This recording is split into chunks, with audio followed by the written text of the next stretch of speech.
Hello and welcome. My name is Teemu and this is the installation tutorial for AlphaHUD. First of all, let me express my gratitude for getting yourself AlphaHUD. It's a decision you will certainly never regret. It is the most advanced sit-and-go HUD setup and NodeCADDY package available on the market, and you're just a few steps away from fully taking advantage of it.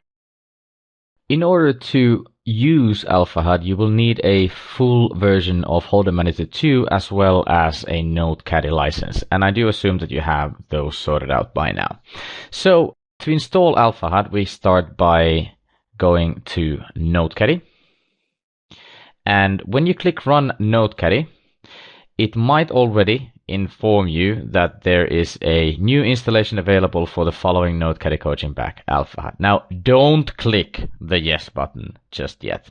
It's easier if you don't. So we actually start by clicking no. What?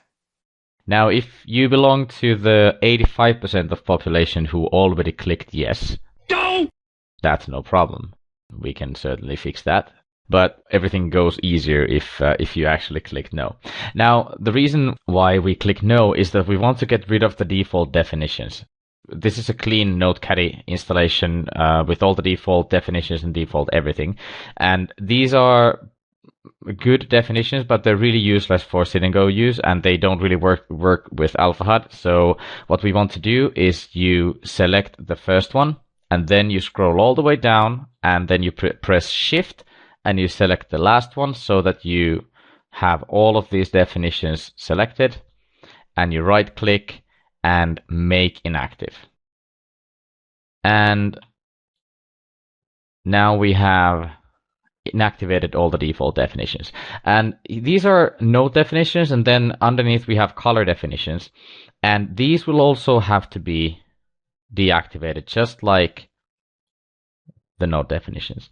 Now, also, sometimes NodeCADDY doesn't know that there's a patch available, so in order to manually install a package, you have to go to Tools, and then Import Coaching Package. And this is also what we're going to do now. You should have received an email by now with a link to a download location where you can download the package from, and please don't open the zip file manually. You have to import it here, otherwise it's not going to work. So mine was downloaded to desktop, and it looks like this package, numbers, and yeah, it looks like a big mess. But basically you just select it and you let NodeCADDY do its magic for a while, and it's going to say your NodeCADDY coaching package has been successfully imported. Please run any pending next. And you're done for now.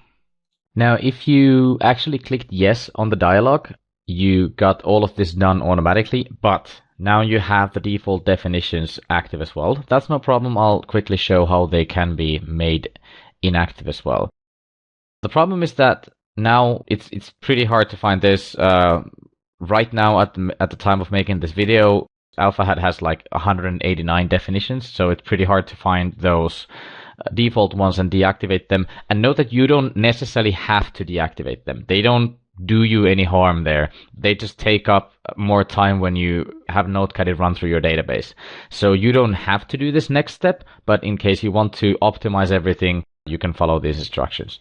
So first of all, we need to choose columns. So you right click and activate the column chooser, and you need to activate the category. You can drag and drop it here, and now you have the category. Basically, you can now click this little key icon, and you can just see those definitions that come to a certain category. And all these badges dot something, early call, graphs and whatnot, they are all for AlphaHUD. And the default definitions can pretty easily be defined by the category. The category F, the category mistake, PF, R, and T are all for the default definition. So it's pretty easy to just activate the F, select all by hitting Control A, and then right clicking and making inactive. Now you can do the same for mistake. There's only one, so you can just make it inactive. Then there's PF. You can Control A, select all and make inactive. and then 2 more to go. R, which goes for river. Sorry, Control A and make inactive. And then finally T, which is the default abbreviation for turn, and you can make these inactive. And now you're good to go. Now all you have is definitions that have something to do with AlphaHUD. And there's plenty of them. Better if you leave them be, to be honest. You can change some parameters, but as you see, this definition has been locked by its creator. Only the Advanced tab, HUD options, and documentation field are visible, so you can't really change much on the node definitions. You can certainly change stuff on the color definitions, but more about that later. Now, for those of you who are not that familiar with NodeCaddy, NodeCaddy is essentially a program that manually or automatically writes nodes based on definitions created by the user. And these are the definitions that are now used by NodeCaddy. And what it does, it just goes through each and every hand in your database and checks each and every hand and sees which definitions apply for that hand, and then automatically writes nodes for opponents. And in order for that to get that working, you have to make sure that you have the correct active database here. I'm not going to go into details with that, but you can change it by clicking here and opening the database dialog and so on and so on. But then, whenever you change anything in NodeCaddy, and for most of you, you only need to ever do this once, or whenever there's an AlphaHUD patch, but the way to actually start the process and start the node creation is you have to go to File and first Reset Nodes. This will clear any nodes that might have been some way created before. Shouldn't take that long. This should only take a few seconds. And now NodeCaddy has cleared all the nodes that might have been previously created with any previous definitions and whatnot. Then you want to select the maximum amount of threads. This depends on your processor. For a lot of you, the maximum will be 4. However, my processor is capable of 8 threads, so I'll use the maximum one, and then all you do is you click Start. There. NodeCaddy will now start going through the entire database and start writing nodes based on all the definitions. And the speed at which it does so depends heavily on your processor, and for example, if you have an SSD drive. I have an SSD drive and a very fast processor, so even with as many definitions as AlphaHUD, you can get to 200 hands per second, and a database that has around 100,000 hands, it doesn't take all that long to go through. However, I'll skip until I get a full database run done. Now that we're done with the database run, we can keep on installing AlphaHUD. Know that if you have a massive database with millions of hands, this will take all night, and you might want to leave NodeCaddy running through the database overnight. But even then, you can actually start using AlphaHUD already. But some of the data that you'll be seeing will be incomplete. But it doesn't, you can still use it, but until NodeCaddy has gone through the database fully, you will not see all of the data that you potentially would have access to. Anyway, next we'll have to import the HUD setup itself. AlphaHUD is of little use unless you use the original HUD setup. So for that, we have to go to Home, HUD Settings, and then we click Import. Now, when AlphaHUD is installed, it also automatically creates a folder called NodeCaddy Coaching Back Files, and from there you can import AlphaHUD. And then it's going to say that there's already a file, AlphaHUD 5bbshav.pop. For some reason, Holder Manager 2 acts as if the pop-ups were already created before installing AlphaHUD, which is not true, but that's okay. We can just click yes a few times for all the pop-ups, and we are done. There we go, AlphaHUD. Okay. For those of you who are new to Holder Manager 2, this is where you choose what stats are visible on the HUD. If you don't know exactly what you're doing, please do not touch this, because you will mess AlphaHUD up. So feel free to add or remove stats as you please if you want to customize and if you're into this and you know exactly what you're doing. But if you don't know what to do, then just leave this alone and use the standard version of AlphaHUD. If anything goes wrong, you can always re-import AlphaHUD and you're good to go. And then this page here, you can change the stat appearance. For example, you can edit the color ranges if you wish. Mostly the way AlphaHUD works is that red means aggressive, orange means sort of average, and green means either passive or nitty. So that the more green you see, the better for you, and red is always a bit of a warning flag. But you can change all the frequencies here or all the color ranges here if you wish. You can check out a Hold and Magnitude 2 tutorial for that. I'm not going to go into details here. General settings, you can change general settings here. Brilliant! Brilliant! And I think the default ones are going to be good. Yes. One major thing, if you want to click for stat pop-up, you choose it here. Other than that, you choose the pop-up hover time in milliseconds here. So I tend to use something like 350 so that it doesn't take all day to get the pop-up up. But always whenever you change anything, always click apply. Then the next one is site options. And here you want to choose any site, any, and then simply click AlphaHUD. And now AlphaHUD will by default show up for each and every game that you play. Now, if you also play cache games or MTTs, you might want to be adjusting these a little bit, but then you'll know what you're doing anyway. But if you just use AlphaHUD, then this is all you need to do, and it's going to show up for all the sites and all the games. And you click apply. Seating preferences, well, this depends on where you want to sit. By default, on the 6max table, I do keep myself sitting here. Then in a 9-man table, it's seat 5, which is on the bottom, so I keep myself here. Makes it a lot easier for Hold and Magnitude 2 to set the HUD up for you.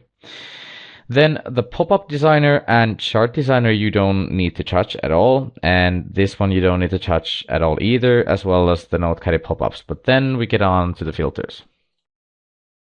The first one is HUD filters. This is where we filter for the number of players.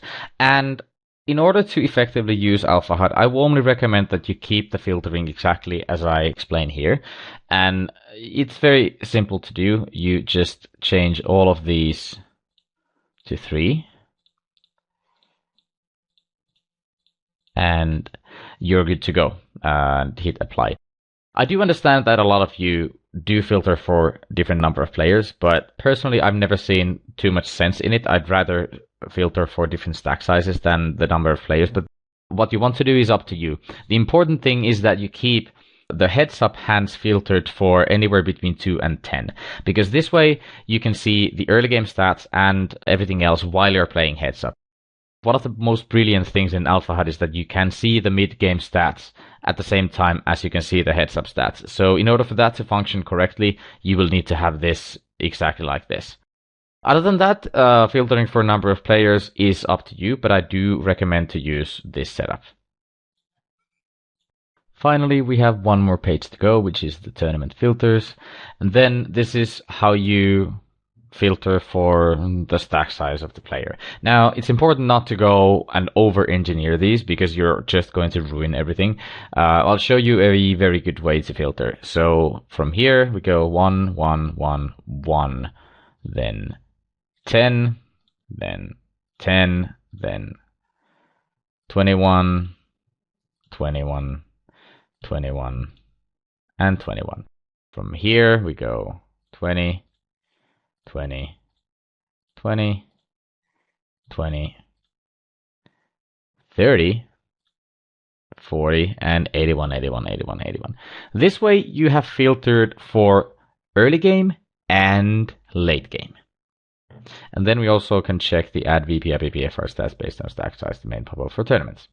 So there's very little sense in filtering any more accurately than this when you're using something as advanced as AlphaHUD. AlphaHUD will give you shoving ranges on the pop-ups, so you don't have to filter for different stack sizes in order to get an idea of how often does somebody shove the cutoff 7 to 9 big blinds deep.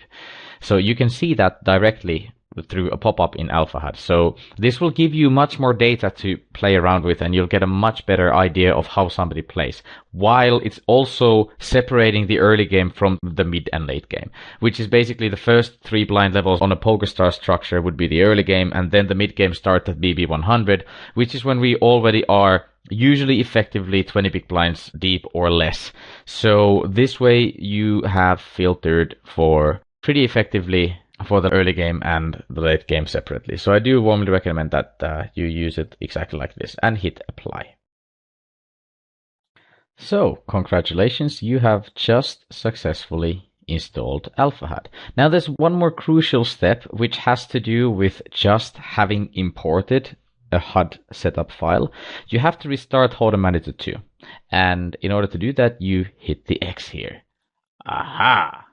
And then we go ahead and restart HUD Manager 2. The reason to restart is to actually increase the chance that the HUD panel placement by default is already as it should be. I'm not even sure if it's now working correctly, but let's hope it does. So let's take a sample hand and plug it into the replayer. If all went well, you will have everything running correctly, so all the HUD panels are already correctly in place. And this is basically, you will have had to restore HUD Manager after importing the HUD setup file in order for this to work correctly. But basically, there's more about this panel placement in the tutorial video on what's on different panels, but basically, suffice to say that this is the main panel of stats, and you can move these around by right-clicking if need be. And then this is the second panel, and this can be moved around by right-clicking as well. I'm using the replayer as a tutorial. The same things obviously apply for actual in play. And then there's the heads-up stats are stacked on top of each other here. If you need to move anything, you can do it by right-clicking, and it's going to move correctly. I've stacked these heads-up stats perfectly on top of each other to make it look more professional, but HUD Manager 2 is not absolutely 100% perfect in its HUD panel placement system, so some of these might move around a little bit every now and then, so just feel free to move anything back into its place if need be. But generally, the way I recommend things to be is to have the main panel underneath the player name, and then the second panel that has these yellow badges and other stuff as well on top of the player name, and then all of the heads-up stats of all players stacked on top of each other like this, somewhere where they're not in the way of anything relevant like the pot size or anything like that. If you didn't automatically get this HUD panel placement like this, then you have to do it manually, and you have to move everything manually in place, but that shouldn't be too much of a trouble. It should all work quite seamlessly anyway. But other than that, if you had everything going smoothly, you're ready to use AlphaHUD. All you have to do is start grinding, and you're good to go. So, good luck at the tables. This is Mahtosoni, over and out.